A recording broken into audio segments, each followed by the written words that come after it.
Package time. Thank you very much. The gentleman from California, Mr. Garcia, is recognized for 5 minutes. Thank you, Mr. Chairman. Thank you to our witnesses.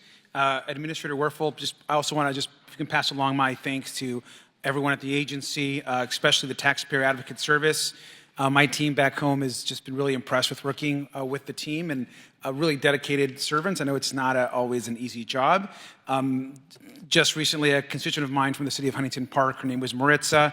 She had reached out because of identity theft issues. She hadn't received tax returns in 2021 or 2022. We worked with your office and the Taxpayer Advocate Service, and we were able to secure over $16,000 back to her. And this is a story that we hear over and over again in our office, and so that would not be possible without the team of workers that you have. And so I just want to thank you and remind folks that, yes, this is a hard business, but there's people working really hard to get folks their earned dollars back. So thank you for that.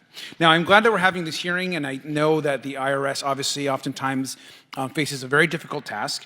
But we all know that the work you all do is very necessary, and we should all want every government agency to be as efficient as possible and work as effectively as possible.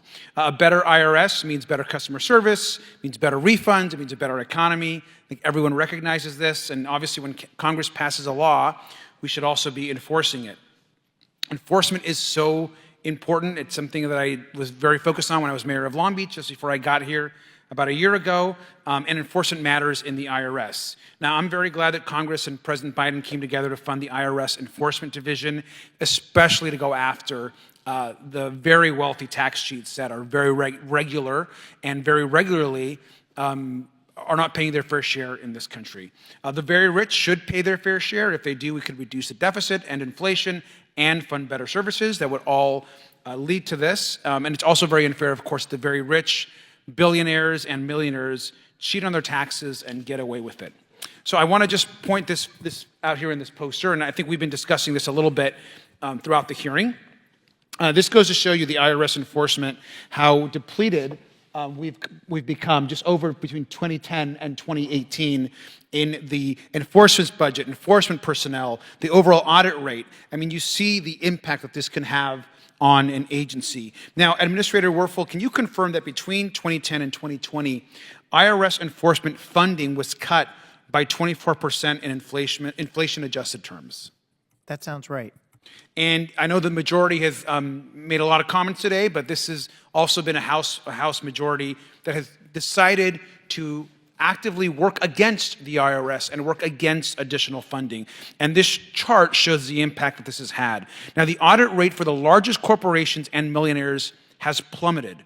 And this is who the majority, I believe, is working overtime to protect. It's to protect billionaires and millionaires who are cheating on their taxes, not working class people and middle class folks. And so this chart should be of concern to the agency, but it certainly should be a concern to the American public.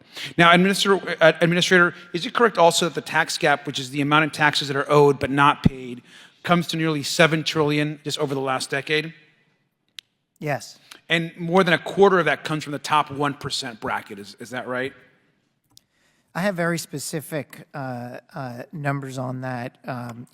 For example, in what I just mentioned, individuals that earn more than $500,000 associate with $40 billion of the tax gap.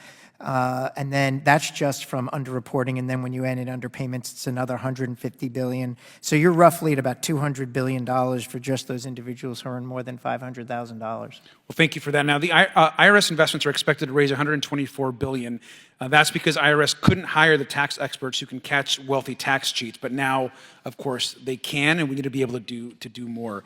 Now, President Biden has promised to grow the economy from the middle out and the bottom up, not the top down.